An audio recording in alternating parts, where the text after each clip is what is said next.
Hi everyone, welcome to another episode of Outgrow's Marketer of the Month. I'm your host, Dr. Saksham Sharda. I'm the creative director at outgrow.co. And for this month, we're going to interview Dan Shure, who's the owner of Evolving SEO and the experts on the wire. Thanks for joining us, Dan. Thanks for having me. So Dan, we're going to start with a rapid fire round just to break the ice. You get 3 passes. In case you don't want to answer the question, you can just say pass, but try to keep your answers to one word or one sentence only, okay? Great.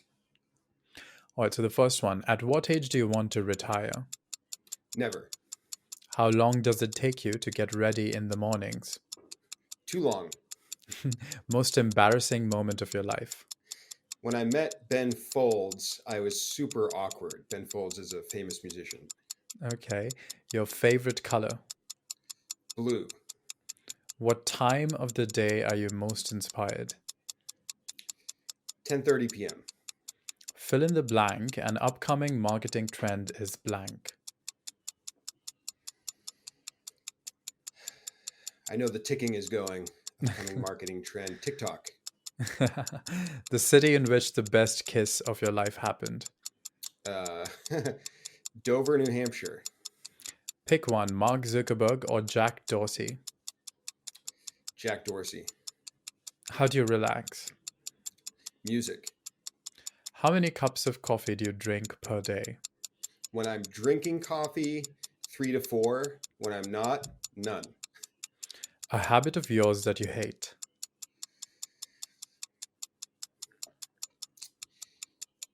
Talking too quickly. The most valuable skill you've learned in life. The 80-20 principle. Your favorite Netflix show. The Office. Okay, well, that's the end of the rapid fire round, but tell us about the 80-20 principle. What's that? So it's a principle that means that 80% of your growth or results come from only 20% of the input. It's an imbalance, the Pareto's principle. So if you apply that to SEO and traffic, you can realize maybe 10 of your blog posts out of 100 or 1,000 contribute to 80 or 90% or more of the traffic. Or maybe 10 of the items you do in an SEO audit, 2 of those contribute to improvements in growth, that 80, 90%. So if you can really figure out what the minimal is that's creating the large output, you can be more efficient, you can grow traffic better and more quickly. And the 80-20 is something I apply to literally every single thing I do in marketing and SEO in my life in general. Okay, yeah. And where does it come from, like the principle? I first heard of it from Tim Ferriss years ago. He tweeted a really great article about it. And then somebody wrote a book called the 80-20 principle. And he didn't invent the principle. It's called Pareto's rule. And I think it originally came about from an Italian mathematician that realized that there was this rule. It's almost like a law of nature that's around us everywhere. And once you discover how to tap into that and think 80-20 and analyze 80-20, it will literally change your strategy, how you approach being efficient, being productive. It literally changed everything for me when I discovered it. Okay, so let's start with like the beginning of you discovering things. So you were a piano teacher for almost half a decade. So what caused you to transition into the world of marketing and SEO? To do music and piano teaching, I had also been creating my own websites. And when I got married and moved to a new area, I lost all of my previous students in business. So when I moved to this area, I needed students. So I built myself a website and taught myself local SEO in order to get probably half of my new studio of piano students. And then I started doing SEO for my father's companies and some friends and my dentist. And I realized that it was something I really loved doing when I could, I didn't mind building the websites, but when I got to the part where I could actually optimize keywords and things for traffic, that was the part that I truly loved doing. And then went back in 2009 when I discovered Moz and Whiteboard Fridays with Rand Fishkin and the Beginner's Guide to SEO and all that stuff. And I saw that there was a big community out there of people that were doing SEO professionally full time. And then I also discovered the SEO 101 podcast way back then. I mean, it was like the only SEO podcast back then. And unfortunately, one of the hosts recently passed away, John Carcutt. But when I discovered those things, then I realized I wanted to shift my career from teaching into SEO. I viewed it as sort of stepping up into the adult world, so to speak. And part of it too is I didn't mind teaching kids, but I really just loved music. But teaching kids specifically was never a passion of mine. And so this gave me the ability to pivot into something where I was actually dealing with, adults instead of children. So that was another big part of it for me. So, how important do you think is getting buy in and support from web development for SEO? This might come as a shock, but I think it's not important whatsoever. In my experience, when I work with clients, the people I need buy-in from are the ones that are telling the developers what to do.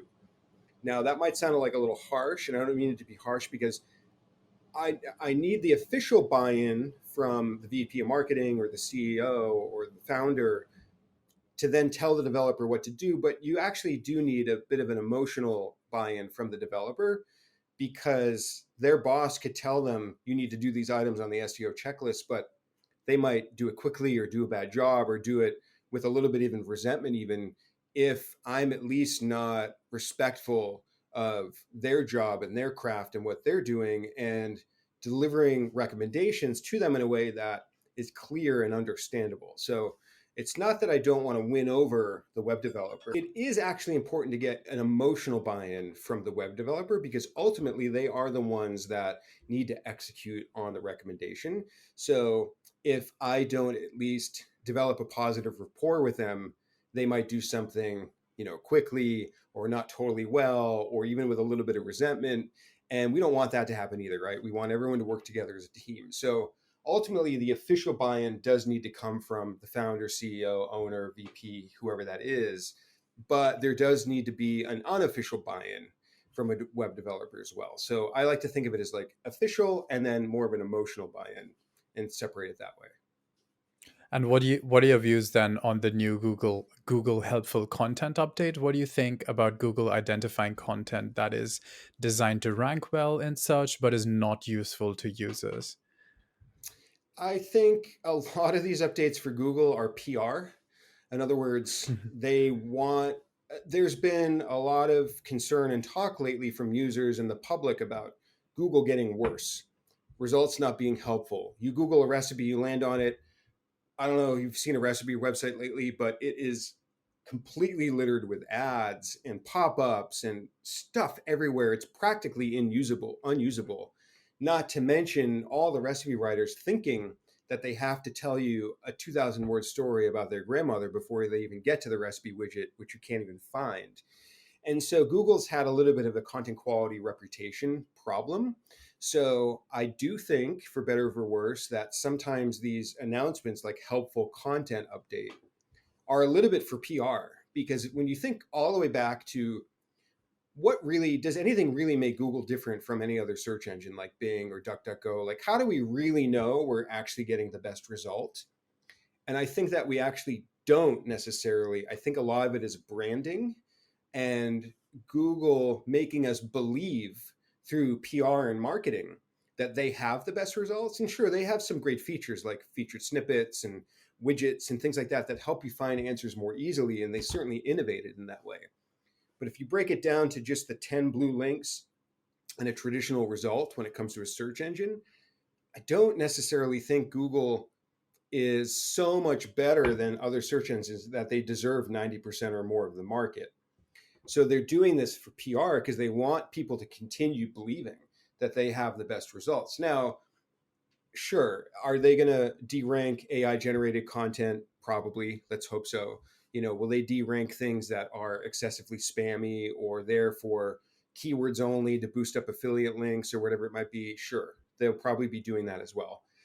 But I do think that, like I said, this update is very much a PR positioning thing for Google as well. And what are the other search engines do you think that are kind of in the game? Unfortunately, in terms of market share, they're not in the game at all. But in terms of being decent search engines, DuckDuckGo is good. I know I've tried using Bing on and off, and Bing actually biggest thing that used to turn me off about Bing was it was ugly and it was not a fun or pleasant or good experience. But Bing basically just kind of copies whatever Google does. And Google is a nice looking search engine. And that's, I think, one of the reasons why they've been successful is just, you've heard the anecdote where Google once tested 30 colors of blue for which one got the best click-through rate in search results. So the testing they do is crazy, and the amount of detail and attention they put into their UX and design really does, I think, impact how we feel our experiences on Google. And Bing just copies that. So they end up with what I think now is a much nicer experience than they used to have 4 or 5 years ago. So if we were to put their results side by side, I mean, there might be some differences. There might be some things that we think Google is better at or Bing is. The thing that's interesting, though, is how do you really know what the best result is? I mean, their algorithms are just trying to rank the best piece of content. It's really hard to measure as a human. Well, like there's a lot of unknowns. Like when I search for something, if I click the first result in Bing and I get a decent answer, how do I know what a better answer would have been or that even a better answer exists? It's a very interesting concept, and it's very hard, I think, for us to gauge how we're even measuring our satisfaction. So any of the other small search engines, I think, are they're in the game, so to speak, even though market share doesn't really convey that. And there's been a rumor, I don't know whether I definitely read it somewhere, that Gen Z is now using apps like TikTok more to like do their searches instead of Google. Yeah, so I think I did some research on this when it first happened. If you trace all the way back to that where that came from, somebody from Google was giving an interview, and he Mm. said, according to a study, quote unquote, more Gen Zers are searching TikTok and Instagram for a restaurant when they want to find something to eat. Mm. All the headlines turn that into more people are searching TikTok than Google. I see. They took out Instagram, which was a piece of that percentage, and they took out the fact that this was restaurant searches only. And I think, I'm not going to go to TikTok or Instagram and search for a doctor or search for how to change a flat tire, right? I mean, maybe for these tiny niche little searches, there might be some things better or more appealing to somebody younger that wants video. Uh, but first of all, I want to know where that Googler got that stat. Where's that study? And then second of all, people definitely inflate it to be like all of TikTok searches are bigger than Google, and that's just not the case. Hmm. And so, do you agree with the statement that Gen Z users have grown tired of constant pivots by apps like Facebook, causing it to drop out of the top 10 apps list? I think what happens is Facebook comes along. Every new platform that comes along appeals to younger people, college kids, etc. As their parents and grandparents start to join those platforms, like with Facebook, Hmm. think of it like a place, like a mall, right? A mall starts out, it's all kids. Then what if that mall's demographics and customers end up being parents and then grandparents? The kids don't want to be there anymore, so they leave and go to the next thing. Hmm. And so I think what it really is an aging up of each platform. And as Facebook aged up, they went to Instagram. And as Instagram aged up, they went over to TikTok. And I think that's a large part of it. And then what happens is Facebook sees Instagram doing better. And of course, Facebook bought Instagram, so they own both. But Facebook thinks, oh, we need to copy Instagram because they must be doing something better because all the kids like it and the signups are increasing, when it's really just people kind of jumping from one thing to the next to like get away from parents and grandparents. And that's probably not the only reason, but I think that's a large part of it. And then so those app developers, they keep pivoting because they're trying to keep going to what they think TikTok is doing next. And I don't think it's the pivots that bother people as much. It's just more like that's the natural progression of platforms. And what do you think is going to be the successor to TikTok? I don't know. I know if I had a guess, it would be something like an AR or VR. Hmm. Um, and is Facebook and Mark Zuckerberg going to be the people to do that with the metaverse? I don't know. I think they're really working against that branding and that perception from younger people that are like, I don't want to do Facebook. Mm, But I do think it will probably be something VR or AR related. mm. And what are your thoughts on Oracle beginning to audit TikTok's algorithms and content moderation models?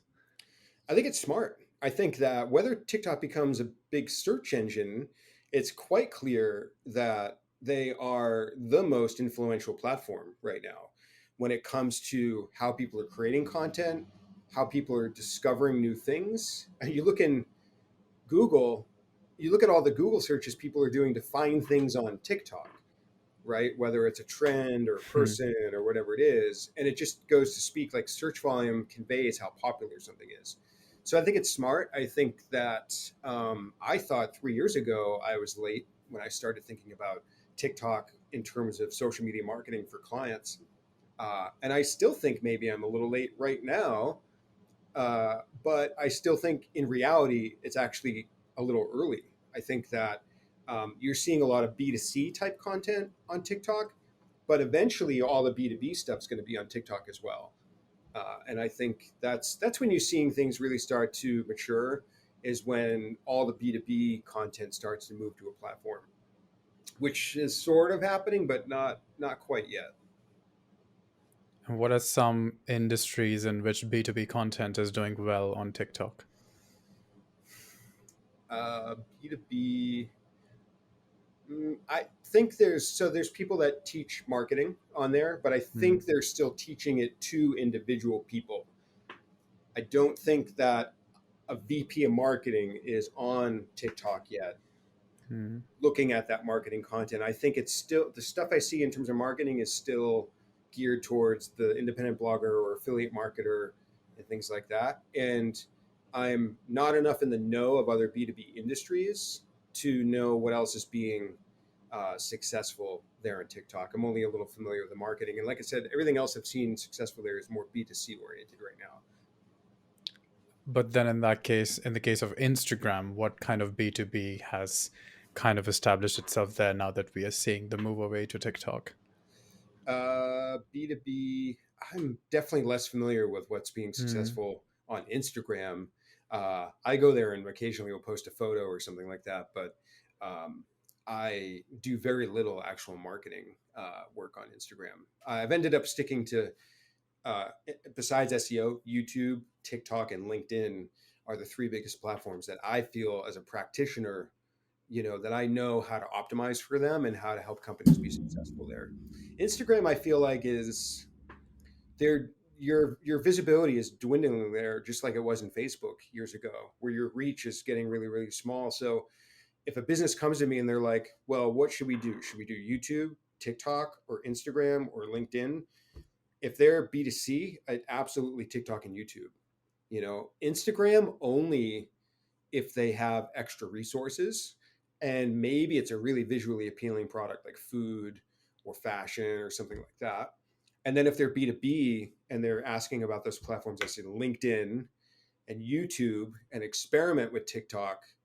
Maybe be early, maybe build your channel early until more of the B2B stuff happens there. But I barely ever recommend Instagram to people. Hmm. So going back to SEO, then, are you in agreement with the claim that increasing page ranking requires a high keyword density? Nope. I think a high keyword density might just happen by accident or as an artifact of trying to make a really good piece of content. The bigger thing to really focus on is what I would call topical completeness. The example I always give is like if you're writing an article about New York City, you would mention Empire State Building, Statue of Liberty, Central Park, all the commonly occurring topics and entities that you would expect to see in a high quality piece of content about New York City. So I really love and use a tool called contentaced.com. It's actually developed by the sister of the developer of Keywords Everywhere, which is a really popular plugin which gives you search volume in Google. So, same family, so to speak.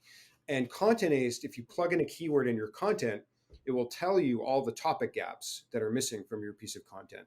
And then you don't want to just throw those in there like keywords, right? You want to think about, well, if I'm writing an article about silver coins and it's mentioning Thomas Jefferson, like maybe that means there's a Jefferson nickel or something that I should be mentioning in this piece of content.